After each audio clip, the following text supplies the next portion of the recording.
Welcome,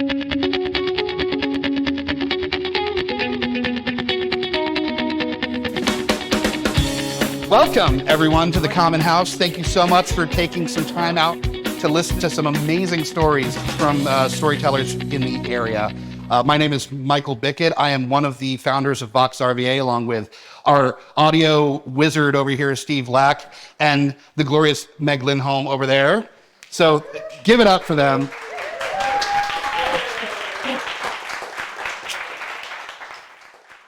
Richmond is a community of artists. As we know, we've got some amazingly talented people in this town. And storytelling and podcasting and content creation has become part of that conversation. So that's what we want to highlight here tonight, is that as amazing as the artists and the musicians and the other creators in town are, there are just as many amazing stories being told, and they need to be highlighted. So that's what we're here for, is to highlight those stories.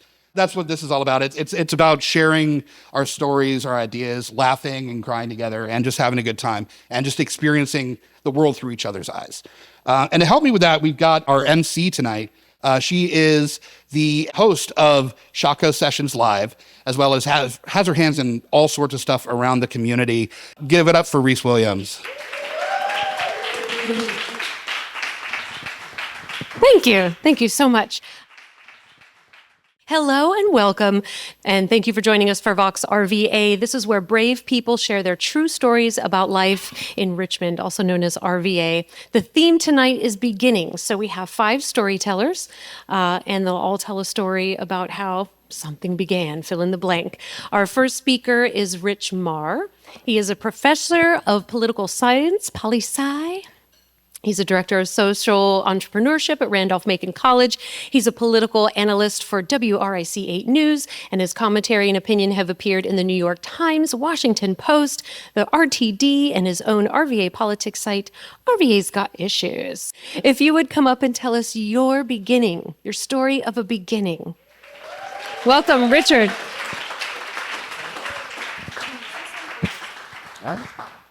Well, I don't want to pull rank or anything, but I was there at the beginning of storytelling.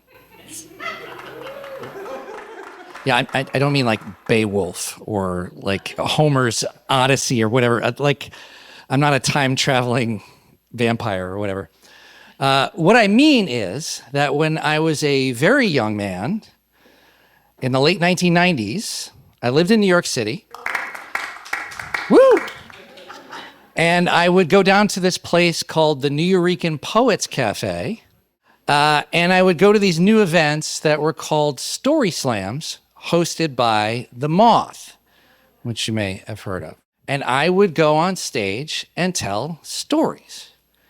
Or not, because you actually put your name in a hat, and you would go down there, and if you think this is stressful, storytellers tonight, like you didn't know if you were going on until right before you did.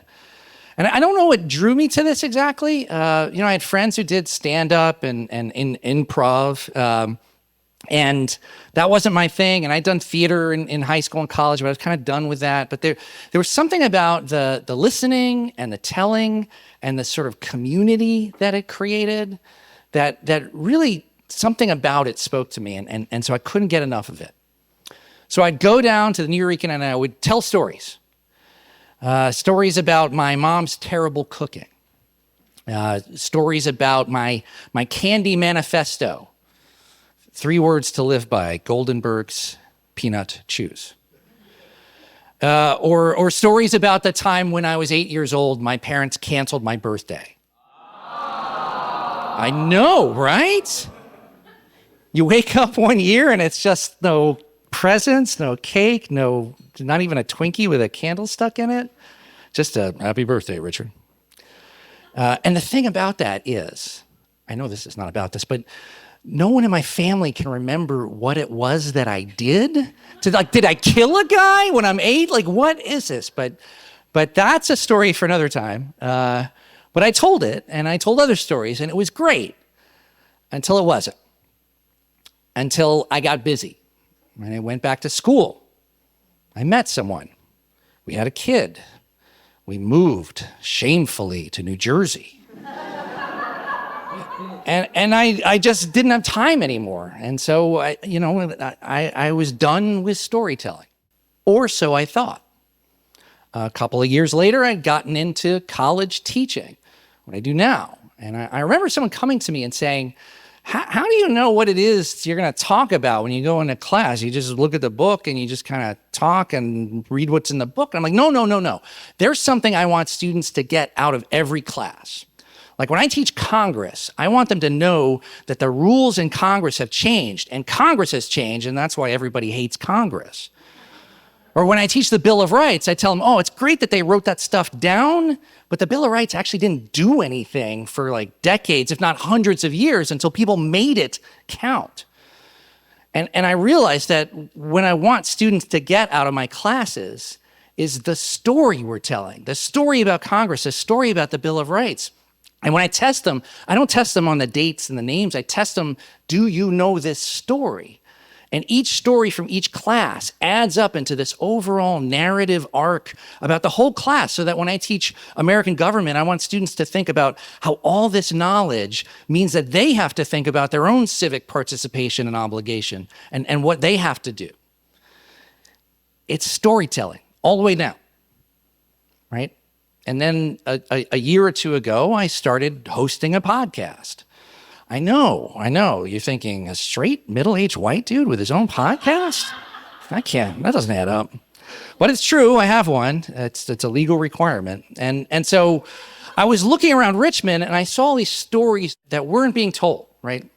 Stories about politics, stories about news, stories with heroes and villains and with problems and solutions. And I kept waiting for the storytelling, the podcast to come along, and it never did. And finally I said, well, I guess I'll have to step up and do it myself. More storytelling. So I talk with students all the time about vocation, right? What is their calling? What are they called to do? How are they going to live a life filled with meaning, a life of purpose? And I don't know, but maybe those many years ago on the stage at the New Eurekan, maybe I found mine. Right? So I don't want to pull rank, but I was there at the beginning of storytelling, and I'm still here. Thank you.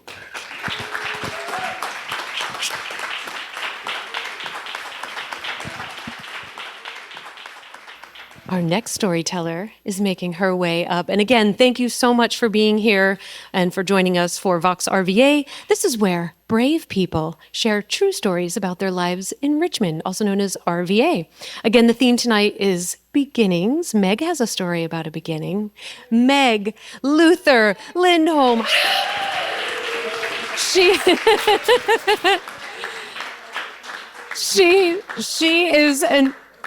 is an award-winning multimedia innovator, producer, and manager with experience in broadcast and digital media. In 2002, the prairie winds blew her to Fargo, North Dakota. There, she developed public media projects on bullying, high-risk drinking, and incarceration. She wanted to get into lighter topics and keep things whimsical. Her work was recognized with several journalism awards, including an Edward R. Murrow Award for Best Audio Documentary. Here is her story of a beginning. My story, my beginning, is about getting my start in professional radio, which also goes back to the near Stone Age. But even goes back further than that, because my professional start would probably not have happened without my real start, which was in college radio.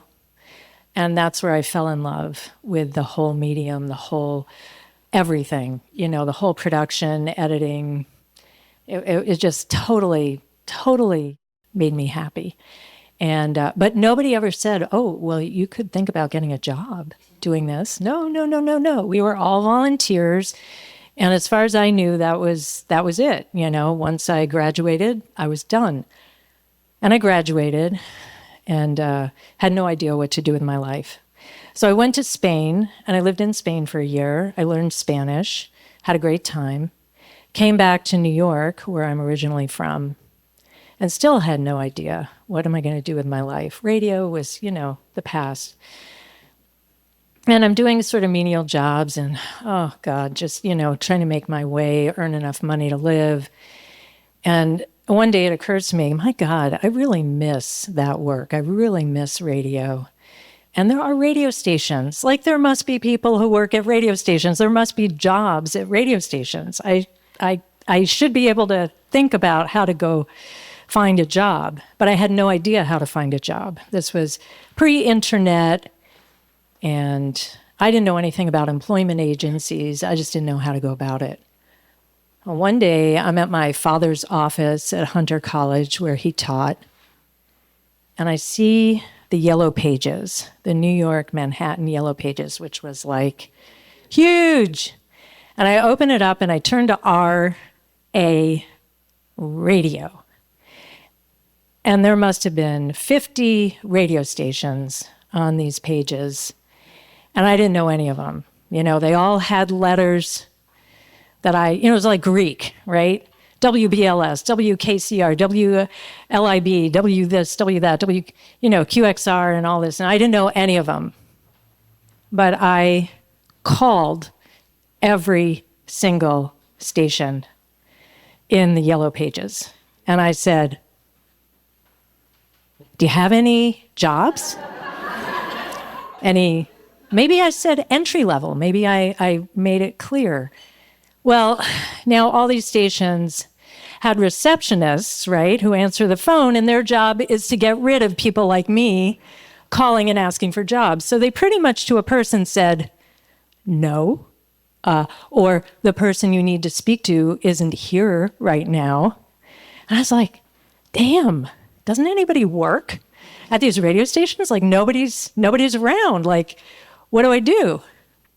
And I'm making my way through, in alphabetical order, and I come to WMCA. So I'm about halfway through. And the receptionist says, hold on. And she comes back a minute later and she says, I'm going to transfer you to the program director, Charlie Alzamora. I'll transfer you. Oh my God. So she does, and he gets on the phone and he asks me a few questions. I don't really remember, but just to suss me out a little bit. And he says, well, we don't have any jobs, but call me back in a month and check in with me. Okay. I make a little note in my calendar. A month later, to the day, I call him back. Nope, no job. But call me again. Call me in a month. This went on for 4 or 5 months. And by now it's winter.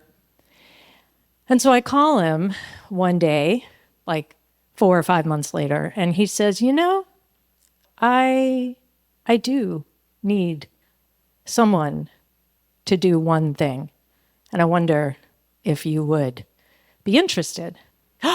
Yes. What? Anything. I need someone to come in at 3 a.m. and write down all the schools that are going to be closed when it's snowing and it's a snow day. I need someone to compile that list of school closings and go in and give it to the morning program host so he can read them out on the air. What? Are you kidding me? That's going to be my job? Okay, sure. Pinky toe in the door. It's better than nothing. So I start going. He'll call me at 10 o'clock at night when it's snowing already. And he's like, you need to come in. 3 a.m, I'm there. I'm pulling these things off the fax or whatever it was, however people communicated back then, pre-internet.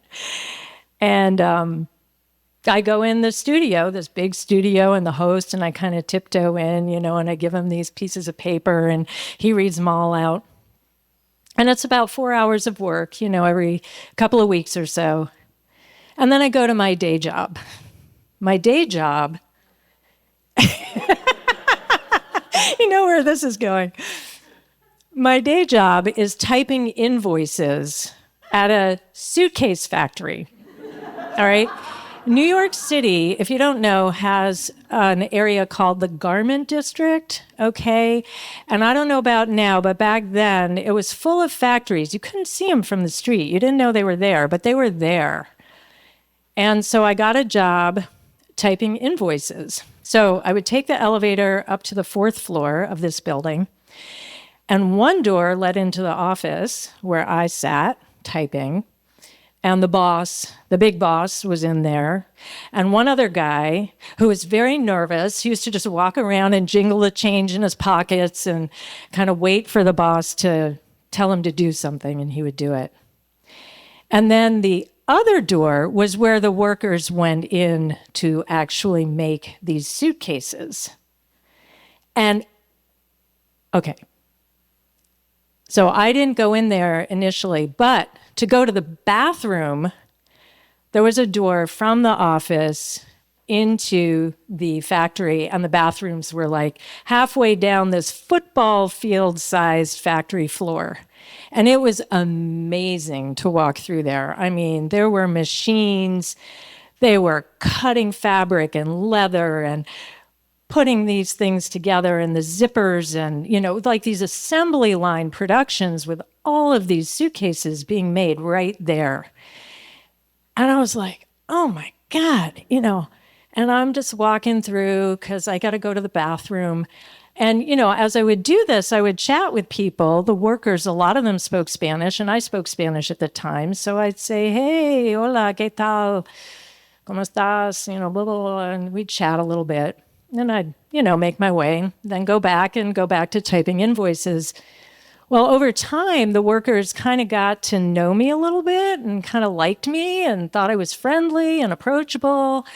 And so they started like asking me, like, would you talk to the boss, please, for me, and find out if my brother can get a job here, or my aunt, or, you know, I need to take a couple of days off next week. Could you like talk to Mr. Knack? And, you know, because I was there in the office, but he could have cared less. And I knew this. And so it was very awkward for me because I wanted to be their advocate. I was turning into this unwitting Norma Ray, like, you know, I'm going to like stand up for the workers and help them.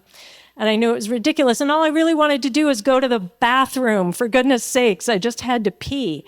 So I'd make my way and then come back. And I don't know how I maneuvered around all these different conversations, but somehow I did. And meanwhile, all my dreams of my radio career are going nowhere. Like, nothing's happening. I'm just at this boring job, you know, biding my time, you know, going out for a drink here and there with a friend, but nothing is happening. Until one day, I go home, and there's a message. Call Charlie Alzamora. Phone number. What? The next day, I go to work, and I call him, and he says, the producer of the morning show has just left. Would you like her job? Would you like to be the producer of the morning show?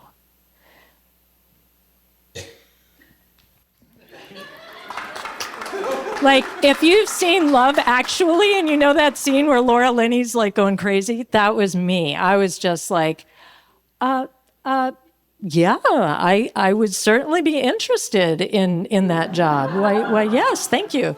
So that's kind of where it started. And, you know, when I think about like, okay, how did I go from school closings in the middle of the night to morning producer?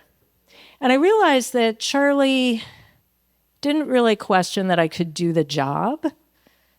It wasn't all that complicated, really. It was a lot of hours, a lot of time, because it was a 3-hour daily show, so it was a lot. But I think what he wanted was somebody who would show up in the middle of the night to go to work, would do pretty much anything he asked, and wouldn't say no.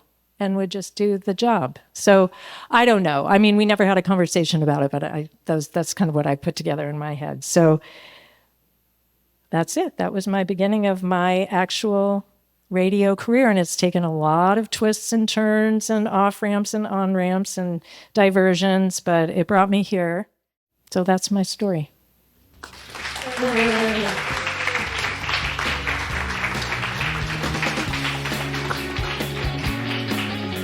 Thank you for joining us at Vox RVA. All right, give it up for our storytellers tonight. This has been amazing.